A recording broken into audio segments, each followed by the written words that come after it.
आसन पर बैठने की विधि। बिछाए हुए आसन पर सुखपूर्वक बैठ जाएं। भगवान श्री कृष्ण गीता में बताते हैं,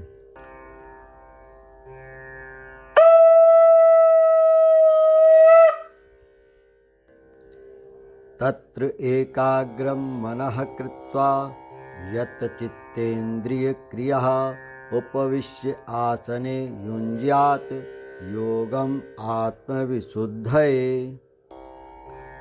आसन पर बैठकर विचार करें कि मैं अब अंतःकरण की शुद्धि के लिए, परमात्म योग प्राप्ति के लिए आसन पर बैठा हूँ।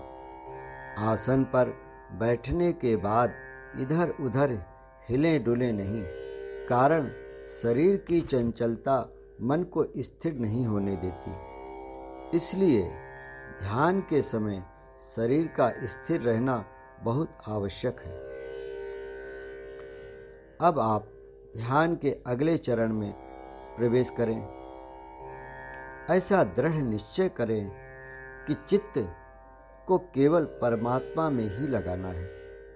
ध्यान में स्थित हो जाएं।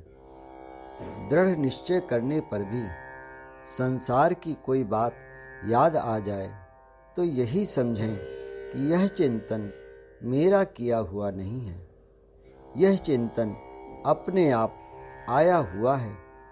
जो चिंतन अपने आप आया है उसको हम पकड़े नहीं, अर्थात न स्वीकार करें न विरोध ही करें।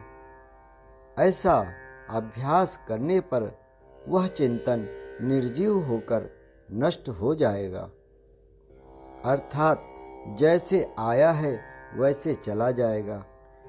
जैसे संसार में बहुत से अच्छे और बुरे कार्य होते रहते हैं, पर उनके साथ हम संबंध नहीं जोड़ते तो उनका पाप पुण्य हमें नहीं लगता है। ऐसे ही ध्यान के समय अपने आप आने वाले चिंतन के साथ हम संबंध नहीं जोड़ेंगे तो उस चिंतन का असर हमारे चित्त पर भी नहीं होगा, और जब चित्त उन विचारों से नहीं चिपकेगा तो वह स्वतः स्वाभाविक रूप से शांत और एकाग्र हो जाएगा। इस प्रकार चित्त और इंद्रियां स्वतः वश में होकर ध्यान में स्थित हो जाएंगी। अब आप ध्यान में प्रवेश करके स्थिर होकर आसन पर लगातार 3 घंटे तक बैठें। ऐसे बैठने के अभ्यास से आपका आसन सिद्ध हो जाएगा। श्री कृष्ण शरणं मम।